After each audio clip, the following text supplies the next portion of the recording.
आज का हमारा क्लास रहेगा पॉलिटिकल साइंस क्लास 9th का बिहार बोर्ड। प्रथम अध्याय है लोकतंत्र का क्रमिक विकास। इसको हमने जो भी इसके मूल जो तत्व है इसके बारे में हम लोग पढ़ लिए हैं। आज का क्लास यही रहेगा कि इसमें से जो बेसिक प्रश्न है यानी बेसिक क्वेश्चन बनते हैं उसके बारे में हम अभी देखते हैं।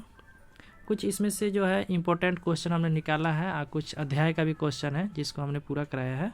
इस वीडियो में ये सभी जानकारी आप लोगों को प्राप्त होगी। चलिए देखें।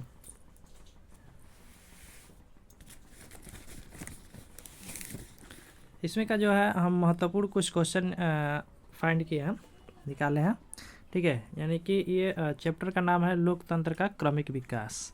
ठीक है, इसमें हम लोग देखेंगे ये कि जो इसमें के प्रथम क्वेश्चन है लोकतंत्र किसे कहते हैं। ठीक है, यानी कि ये चैप्टर ही है लोकतंत्र के बारे में। ठीक है, तो लोकतंत्र सबसे पहला प्रश्न बनता है, यानी लोकतंत्र में जो होता है जनता इसका प्रधान होता है यानी मुख्य होता है। इसका जो हम सटीक एक डिफिनेशन दिए हैं, वैसी शासन व्यवस्था जिसमें जनता का जनता के लिए और जनता के द्वारा चलाई गई शासन क्या कहलाता है, लोकतंत्र कहलाता है। ठीक है, यानी कि इसमें देखा जाए तो शासन लोकतंत्र में जो शासन जनता का ही होता है और जनता के द्वारा चुने गए प्रतिनिधि ही करते हैं। जो प्रतिनिधि होते हैं वह जनता के भलाई के लिए होते हैं, उसे हम क्या कहते हैं, लोकतंत्र कहते हैं। और एक इसमें बात ये बन जाती है, अगला प्रश्न इसमें दिया गया है उपनिवेश से आप क्या समझते हैं। ठीक है, जैसे कि हम इस बात को अक्सर सुनते आ रहे हैं कि हाँ भारत इंग्लैंड का मतलब कि गुलाम हुआ था, ब्रिटिश सरकार का गुलाम हुआ था। वही शब्द आप आम शब्दों में समझ लिए उपनिवेश होता है। जैसे कि उपनिवेश से आप क्या समझते हैं, ये क्वेश्चन बनता है। तो हम लिखे हैं कि जब कोई देश दूसरे देश का गुलाम बना कर रखता है और उस देश पर शासन करता है और उस पर शोषण करता है। शोषण का मतलब यहाँ पे हो गया अत्याचार, किसी प्रकार का अत्याचार हो सकता है। ठीक है, तो वह देश उस देश का क्या कहलाता है, उपनिवेश कहलाता है। जैसे कि हमारा देश अंग्रेजों के जो अंडर में रहा, लगभग 200 वर्षों तक रहा। तो अंग्रेजों ने भारत को क्या बना के रखा था, उपनिवेश। यही शब्द होता है उपनिवेश। ठीक है, हमें विश्वास है कि आप लोग उपनिवेश शब्द का जो मानी है वो समझ चुके हैं उपनिवेश क्या है। ठीक है, अब इसमें से जो और सारा अध्याय का क्वेश्चन है उसको हम लोग अभी सॉल्यूशन करेंगे। चलिए अध्याय का जो हम लोग प्रश्न देखते हैं, यानी कि ये सब ऑप्शनल क्वेश्चन है। ठीक है, एक नंबर में जो क्वेश्चन देता है इसमें लिखा गया है कि लोकतंत्र के बारे में इनमें से कौन सा कथन सही नहीं है। ठीक है, तो क नंबर जो है लोकतंत्र में लोगों की और व्यक्ति की स्वतंत्रता होती है। ख नंबर में है लोकतंत्र में लोगों को संगठन बनाने का अधिकार होता है। और ग नंबर में जो है लोकतांत्रिक देशों में लोगों को विरोध करने की आज़ादी नहीं होती है। देखिए नहीं होती है, यहाँ पे ऑप्शन सरासर ये गलत दिख रहा है। यानी कि लोकतंत्र में जो है लोगों का विरोध करने का आज़ादी होती है। अगर किसी देखा जाए सरकार अगर किसी प्रकार का मतलब कि गलत करती है तो वहाँ पे लोकतांत्रिक देशों में जो जनता होती है वो मतलब संगठन बना के चाहे किसी तरह से वो धरना देकर यानी कि विरोध कर सकती है। ये अधिकार होता है, जो कि ये लोकतंत्र के खिलाफ बातें है। ग नंबर आपको ऑप्शन बिल्कुल गलत है। ठीक है, अब चलिए सेकेंड नंबर देखते हैं। सेकेंड नंबर में क्या कहता है, सेकेंड नंबर बोला है कि इनमें से किससे लोकतंत्र के विस्तार में मदद मिलती है। ठीक है, यानी कि लोकतंत्र के विस्तार में मदद मिलती है। तो देखिए यहाँ पे क नंबर ऑप्शन जो दिया है, विदेशी लोकतांत्रिक शासन का आक्रमण, सैनिक तख्तापलट, और ग नंबर है प्रेस पर प्रतिबंध, और घ नंबर में है लोगों का संघर्ष। तो ये जो 2 नंबर का ऑप्शन घ है जो कि आपको ये सही होगा। ठीक है, और थर्ड नंबर क्वेश्चन फिर बोल रहा है क्या है, देखिए इनमें से कौन सा कथन सही है। क नंबर बोला गया है प्राचीन भारत में लोकतंत्र के प्रमाण नहीं मिलते हैं। और ख नंबर में ब्रिटेन में 1688 ईस्वी के गौरवपूर्ण क्रांति के बाद लोकतंत्र कमजोर हुआ। और ग नंबर का है फ्रांस में 1789 ईस्वी की क्रांति ने लोकतंत्र शासन की नींव डाली।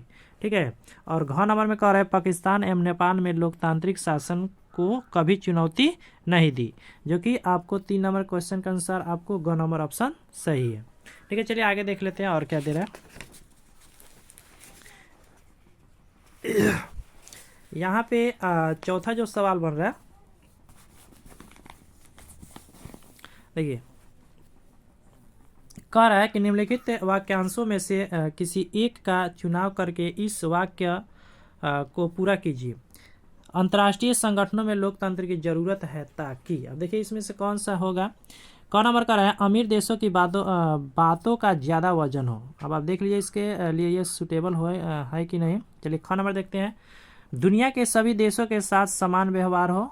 और ग नंबर है विभिन्न देशों को उनकी जनसंख्या के अनुपात में सम्मान मिले। और घ नंबर का है विभिन्न देशों का महत्व उनकी सैन्य शक्ति के अनुपात में हो। चलिए यहाँ पे इसके सुटेबल में ख नंबर आ रहा है दुनिया के सभी देशों के साथ समान व्यवहार हो। अब 5वां नंबर में जो आपको कुछ मिलाने वाला स्तंभ अ और ब करके दिया है, ठीक है। आगे देखते हैं, देखिए कह रहा है कि लिच्छवी, क्या कह रहा है, लिच्छवी, यानी कि ये कौन होगा, यानी कि 3 नंबर होगा। आपको ऐसे मिलाना होगा, प्राचीन भारत में लोकतांत्रिक शासन वाला गणराज्य, ठीक है। और ख नंबर में है नेपाल, नेपाल किसका होगा, यानी कि राजा ने अपने अधिकार छोड़ने पर सहमति दी, राजा ने अपने अधिकार छोड़ने पर सहमति दी। ख का कौन हो जाएगा, ये 4 नंबर हो जाएगा, ठीक है। अब चलो आगे देखते हैं यहाँ पे ग नंबर पाकिस्तान।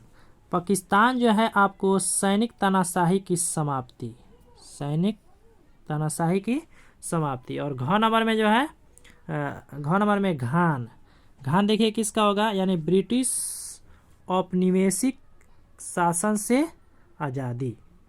ये आपको 5वां नंबर भी पूरा हो गया। अब चलिए 6ठा नंबर पे देखते हैं। 6ठा नंबर क्वेश्चन बन रहा है कि गैर लोकतांत्रिक शासन वाले देशों के लोगों को किन किन मुश्किलों का सामना करना पड़ता है। इस अध्याय में दिए गए उदाहरण के आधार पर इसके पक्ष में तर्क दीजिए।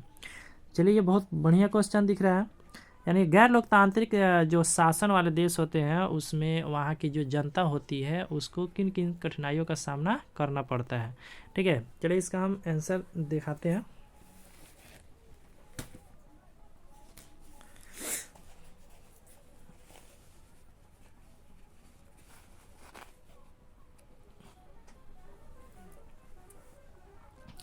कह रहा है कि गैर लोकतांत्रिक देशों में लोगों की निम्नलिखित कठिनाइयों का सामना करना पड़ता है।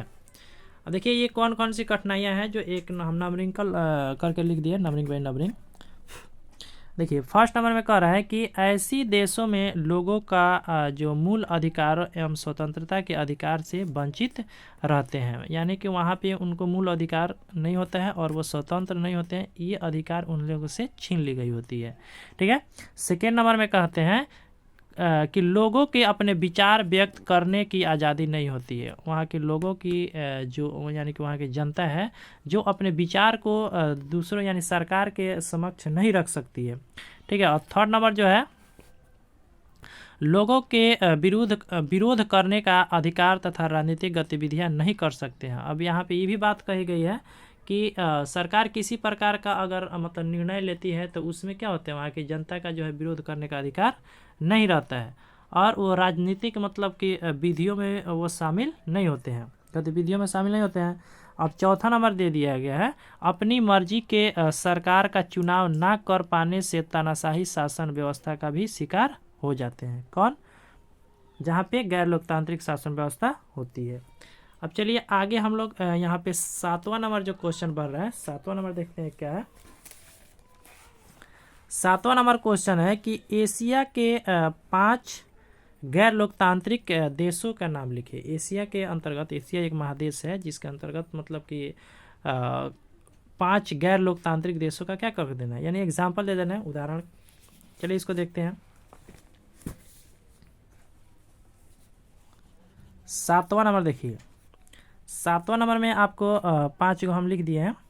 यहाँ पे लिखा गया है कि एशिया के 5 गैर लोकतांत्रिक देशों का नाम, जो कि ABC का यहाँ पे संयुक्त अरब यानी कि अमीरात, ठीक है। बी नंबर में कह रहा है चीन, और हम तीसरा का बहरीन और कुवैत, सऊदी अरब, यानी कि 5 को आपको यहाँ पे एग्जाम्पल पूछा जा रहा था, वही 5 को हमने यहाँ पे लिख दिया है। अब चलिए हम लोग जो 8 नंबर क्वेश्चन है वो क्या कह रहा है। 8 नंबर क्वेश्चन है कि जब सेना लोकतांत्रिक शासन को उखाड़ फेंकती है तो सामान्यतः कौन सी स्वतंत्रताएं छीन ली जाती है। यानी जब सेना लोकतांत्रिक शासन को उखाड़ फेंकती है तो सामान्यतः कौन स्वतंत्रताएं छीन ली जाती है। चलिए इसको हम आंसर देखते हैं।